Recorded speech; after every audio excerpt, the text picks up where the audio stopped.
Biz sizlerge ötken sabaklarda aytып öttük elek. Adam balası aç kalsa tamaqtanууга muhtaç, çаңкаса su içkenge muhtaç, su içpese kıynalıp kalat, çıday albayt. Köp iştep же ойноп чарчап калса эс алууга укташ керек. Эми ошондой эле жеп ичкенден кийин ошол биз жеген азык оокаттар денебизге пайдалуу нерсеси биздин денебизге азык болуп калгандан кийин калганын калдыктарын чыгарып салуу дагы бир муктаждык. Бул муктаждык айбандарда дагы бар, адамдарда дагы бар. Эми бул муктаждыкты айбандар өз жолу менен бүтүрөт, мусулман эместер өз жолу менен бүтүрөт, мусулмандар эсе өз ден соолугуна пайдалуу болсун, зыяндуу болбосун жана ошол кажет бүтүрүү дагы бир сооп болсун деп сүннөткө ылайык даарат сындырат. Пайгамбарыбыз саллаллаху алейхи ва саллам биз сиздерге намаз окуганды үйрөткөндөй даарат алганды жана дааратканага баргандын жол жобосун дагы үйрөткөн. Эгер ошого ылайыктуу дааратканага барсак, биринчисинен биздин өзүбүзгө пайда, ден соолугубузга пайда.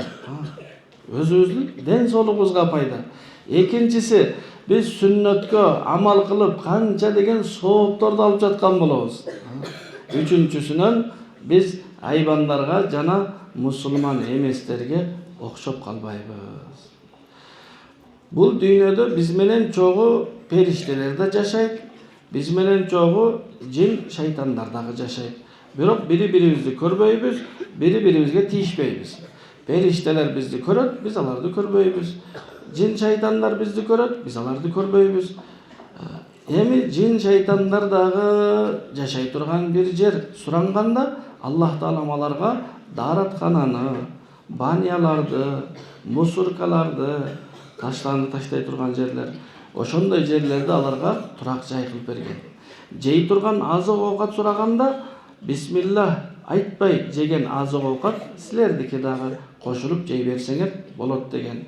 Ошондуктан кажет болуп дааратканага, мындайча айтканда туалетке киргиңиз келип калса, алгач ал жерди бошотуш керек, тазалаш керек. Ошондуктан дуасын окуп алсак, периштелер биз кирерден мурда даараткананы биз үчүн таптаза кылып, жин шайтандардан тазалап коет. Сен таптаза дааратканага киресиң. Дуасы бисмиллахи Аллахумма inni a'udzu bika minal khubuthi wal khaba'ith. Эми биздин жасаган ар бир кадам, койгон кадамды Аллахтын жардамы менен, Аллахтын аты менен киремин. О Аллахым, мени ургачы жана эркек жиндердин жамандыгынан сакта деп пана тилеп, жараткандан бизди сактасын, коргоосун тилеп, анан киребиз. Эми дааратканага киргенде төмөнкү сүннөттөргө амал кылсак, ден соолугубуз сак болот. Биринчиси кара, баш кийимчен кирүү. Шайтан менен жиндер адамга зыян бергиси келсе, зыян берүүнү кааласа, адам баласынын ошол башынын ортосунда чачынын тоголок жери бар го, ошол жерден зыян берет. Ошондуктан баш кийим менен кирсең, башыңа бирдемге кийип дааратканага кирсең, тосуп койгон болосуң, кире албайт. Пайдабы? Пайда. Азыр канча көбөйүп кетти. Жин кирди, жин урду, айнып калыптыр, жинге окутуш керек. Ошонун баардыгынан сак болобуз. Эгер жиндердин үйүнө кирип жатканда дуасын окуп, баш кийим менен кирсек. Экинчиси бут кийим менен кирүү. Эми силердин үйүңөрдөгү даараткана таптаза болушу мүмкүн. Бул жердеги дааратканалар дагы таптаза. Бирок негизи өзү дааратканага көп адам киргенден кийин кичине таза эмес болуп калат. Анын ичине жылаңайлак кирсең, адамдын денеси өзү ар дайыма тап-таза туруш керек. Плас нерселер, нажас нерселер денеге жугуп калбаш керек. Ошого даратканага атайын бут кийим коюп койгонбузбу? Ошол бут кийимди кийип кирген жылаң айлак кирген жакшы эмес. Үчүнчүсү, дуасын окуп кирүү, дуасын баарыңар жатка билесиңер деген жакшы ойдомун. Билбегендер бүгүн жаттап алалы. Анан сол бут менен кирүү. Себеби оң менен солдун айырмасы бир бар. Учурашканда сол колу менен учурашсаң, эмне дейт? Оң колуң сынганбы дейт. Оң кол менен учурашпайсыңбы дейт. Ошондуктан оң сол дегенде оң өйдөрөөк турат, сол төмөнүрөөк турат. Оң бут менен биз үйгө киребиз, мечитке киребиз, медресеге киребиз. Оң бут менен бирөөдүн үйүнө конокко барганда киребиз. Сол бут менен эсе дааратканага киребиз. Себеби үй менен даараткана бирдейби? Жок. Даараткана деген кичине таза эмес жер.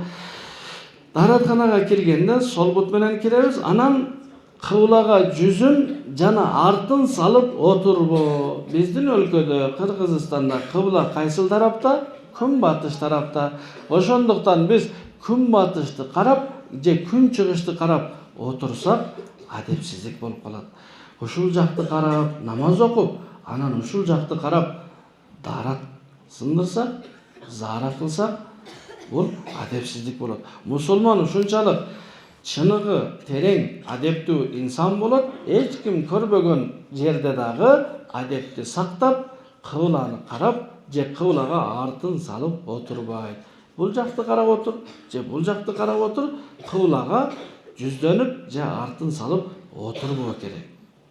Эмнеге? Урмат сый бар. Урмат сый өтө баалуу нерсе туугандар.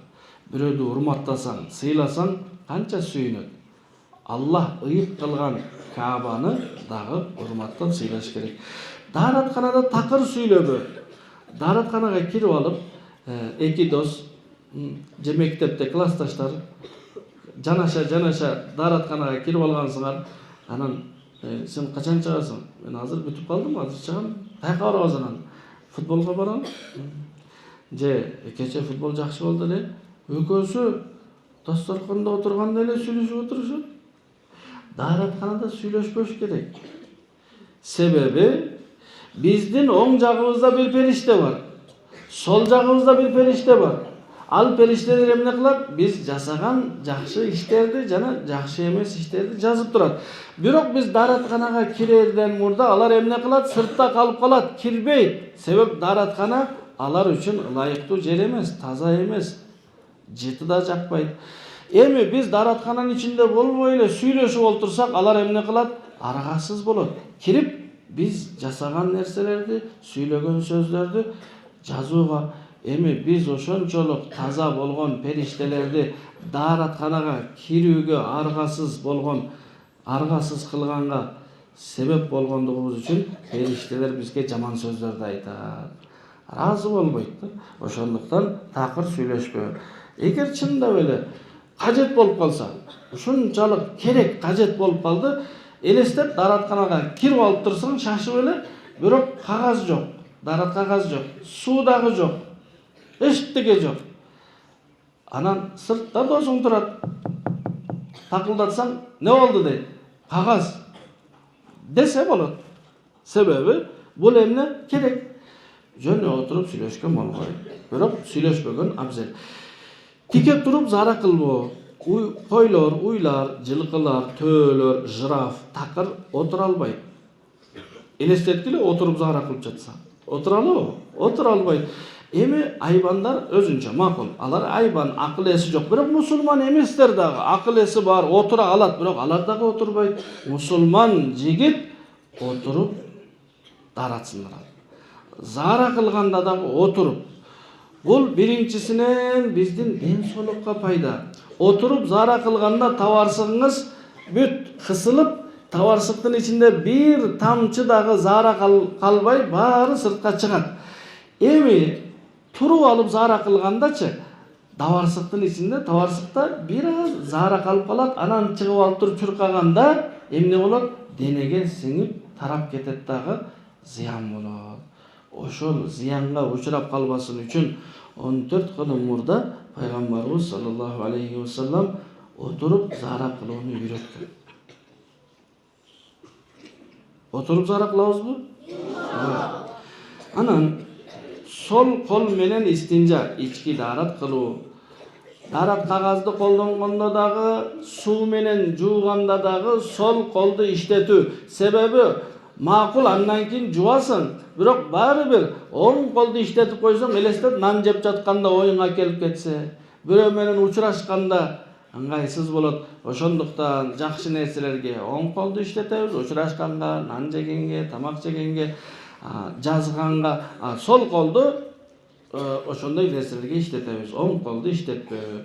Оң бут менен чыгуу, дааратканадан чыкканда оң бут менен, себеп даараткананын сырты ичинен жакшыраак. Ошондуктан оң бутту биринчи сыртта коюп, анан дааратканадан чыккан дуасын окуу. Шашырыш болуп, аябай шашырыш болсоң, убакытың аз болсо, кыска дуасы бар. Гуфранака. О Аллах, мени кечир дегени. Даараткананын ичинде ушунча убакыт отурдум, зикир кылбай, Куран окубай, бош убакыт кетирдим, ошого мени кечир. Эми узунураак дуасы Алхамдулиллахиллази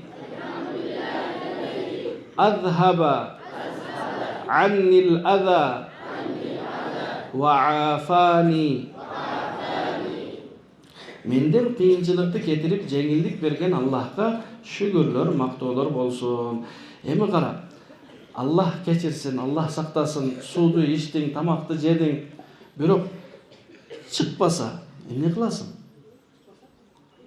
Даарат канага бардың, бирок бир тамчы да заарат чыкпай койсо, кыйналасыңбы?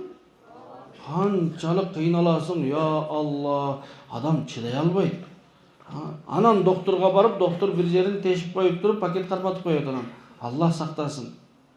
Бирөөгөр мисалы өтө суу көп ичип, ушундай каттуу заара кылгысы келип калса, уруксат сурайт. Мектепте болсоң, мугалимден сыртка чыгып келсең болобу? Макул. Чуркаган бойдон баратасың. Жолдо бирөө сени токтоп турса, токтобойсуң. Себеп убакыт жок. Дааратканага ушундай чуркап барсаң, даараткананын эшигин ачканда ичи бош болсо, адам болбосо, Оғатыр сүйінесің, içine кирип, дуасын окуп, сол бүт менен кирип, баш кийимиң бар, içine кирип, эшикти жаап туруп, ушундай отуруп, заара кылганда канчалык жеңилдейсиң? Бесплатный, бекер. Чыкпай калса, доктор канча акча десе бересиң да. Ошого, алхамдулилла, жедирген дагы Аллахка шүгүр. Жегенден кийин ошол балет, ыплас нерсе ичибизде калбай, ошону чыгарууга жеңилдик берген Аллахка дагы мактоолор болсун деп, мусулман адам айбаннан жана мусулман эместерден айырмаланып туруусу үчүн тамактанганда дагы, уктап эс алып жатканда дагы, жана ошондой эле жада калса, дааратканага киргенде дагы өзгөчөлөнүп туруусу керек. Азыр айттык, ушул сүннөттөргө амал жасасак, биринчи кимге пайда болду? Өзүбүздүн. Канчалык жин, шайтандан, баледен, оорудан, сыркоодон, нажастан сак калдык да. Анан бул маданият. Бул бир тазалык, гигиена. Дин, ислам тазалык үстүнө негизделген, тазалыкка курулган. Адамдын жүрөгү да таза болуш керек, денеси да таза болуш керек. Сүйлөгөн сөзү да, бойлогон ою дагы. Ошондуктан азырга чейин дагы бардыгыңар ушул сүннөттөргө ылайык дааратканага кирип чыгып жүрөт деген жакшы ниетте, жакшы ойдобуз. Эми азырга чейин эгер кимдир бирөө кайсыл бир сүннөттү, эрежени аткарбай, байкабай, билбей жүргөн болсо, эми мындан ары мен дал ошол сүннөткө ылайык аткарамын деп ниет кылсак, биз Аллах буйрса өзүбүздүн ден соолугубузду сактаган болобуз, сүннөткө амал кылган болобуз. Учурда биз ата-энебизге ден соолуктуу балдар болсок, канча жакшы. Окуп жатабыз, ден соолуктуу окуучулар болсок, келечекте ден соолугу мыкты болгон бир ата болсок, ден соолугу мыкты болгон бир жаран болсок, бизден элге да, жерге дагы пайда болот. Аллах сактасын. түрдүү ооруларга, өзүбүздүн этиятсыздыгыбыздан бир илдеттерге чалдыгып калган болсок, ата-энебиз да кыйналат, өзүбүз да кыйналабыз. Ошондуктан ислам дининде айтылган нерселер биринчисинен биздин өзүбүздүн ден соолугубузга, бул дүйнөбүзгө пайдасы болсун үчүн пайгамбарыбыз саллаллаху алейхи вассалам айткан. Мындай деп ойлобогула, пайгамбарыбыз ошо оюна келген нерсени айтып кое берген, Аллах кечирсин. Жок, Аллах Таала ыйык Кур'анда айтат: "Ва ма янтиqu анил хава ин хува илля вахью юха". Пайгамбар өз каалоосу менен эле сүйлөй берген эмес, Аллах дилине салган нерсени силерге айткан. Пайгамбарыбыз айткан ар бир нерсе терең ойлонуп, терең иликтенип айтылган пайдалуу гана нерселер. Мисалы кара, дааратканага киргенде мынтип отургула деген жокпу? Мынтип отуруштун бул кыйын да, пайдасы деле жок. Дааратканага киргенде мынтип отургула деген жокпу? Дааратканага киргенде чындап эле реальный пайдасы бар нерселерди айтты. Отуруп заара кылгыла, сол бут менен киргиле, колуңарды жуугула. Пайдасыз жана акылга сыйбай турган нерселерди айткан жок. Ошого амал кылабызбы буюрса? Мусулман адам, мусулман дегени моюн сунган инсан деп которулат. Аллахка моюн сунабы же өзүнүн напсисине, шайтангабы? Аллахка моюн сунган болсо, Аллах Таала бизге кандай деп буйрган? Үйдө ата-энебизге, мектепте мугалимдерге, жумушта жумуш жетекчиге, өлкөдө өлкө падышасына баш ийүүнү Аллах буйрган. Мусулман ошондой жигит, ошондой инсан болот. Үйдө атасын айтканын макул ата, сиздин бир ооз сөзүңүз деп атасын угат. Мектепте мугалимди угат. Өлкөдө падышанын сөзүн, өлкөнүн мыйзамдарын угуп, баш ийип жашаган адамды мусулман деп айтат. Ал эми башаламан болуп, өзүнүн напсине ээрчип, ата-энесин да укпай, мугалимдерди да укпай, өлкөнүн мыйзамдарын да сактабай жашаган адамды мусулман деп айтуу кыйыныраак. Ошондуктан мусулман кичипейил, мусулман итаатчыл. Итаат дегенде дагы үйдө ата-энеге, мектепте мугалимге, өлкөдө падышага жана мыйзамдарга баш ийет. Көрүнгөнгө да баш ие бербейт. Мусулман адам көрүнгөнгө баш ие бербейт. Өкүмдарга баш ийет. Өкүмдар ким экен? Үйдө ким? Ата. Мектепте ким? Мугалимдер, директор. Өлкөдө ким? Падыша, президент, мыйзамдар. Ушуларга баш ийет. Мындан башка бирөө келип туруп сага бир нерсени айтса, сен баш ийбейсиң. Эмнеге? Сен кимсиң? Ата-энемсиңби? Же мугалим директорсуңбу? Же жумуш жетекчисиңби? Же президентсиңби? Жок. Мен Аллахка баш ийем. Аллах мага үйдө ата-энеңе, жумушта жетекчиге, мечитте имамга, өлкөдө падышага, мыйзамга баш ий деп айткан. Сен ушунун кимиси болосуң? Мен жөн элеге баш ийбейм мен. Ошого башаламан болбойт мусулман. Итаатчыл болот. Элестет, эртең сен болоң да сага баш ийсе, кандай жакшы. Муну силер азыр элестете албайсыңар го эми. Балдарыңар, өзүңөр баласыңар да себеби. Балдарыңар болсо, анан балдарыңарды, балам сен мындай кыл десе, макул ата, сиздин бир ооз сөзүңүз десе, ушундай жыргап каласың да. Мугалим болсоң, мектепте балдарды, ай азамат балдар, эртең ушул сабакты жаттап келгиле десе, барыңар, макул деп жаттап келсеңер, канча сүйүнөт. Силер эгер жумуш жетекчи болсоңор, кол астыңардагы баары кечикпей убагында жумушка келсе, убагында жумушту бүтүрүп үйгө кайтса, жумуш убагында адил аманатчыл болуп жумушту сонун аткарса, канчалык жыргайсыңар? Итаат. Ал эми Аллах сактасын, үйдө атасына баш ийбей, мектепте мугалимге баш ийбей, жумушта жетекчиге баш ийбей, мамлекетте мыйзамга баш ийбей жүргөн адамдар бул жакшы балдар болбойт. Ошон үчүн кааласаңар келечекте ийгиликке ээ болууну, анда мусулман бололу. Нагыз сонун, чөтки мыкты, азамат мусулмандардан болалы. Болобузбу иншалла? Аллах таалам баарыбызды айтылган нерселерге, уккан нерселерибизге амал кылуучу мусулман жигиттерден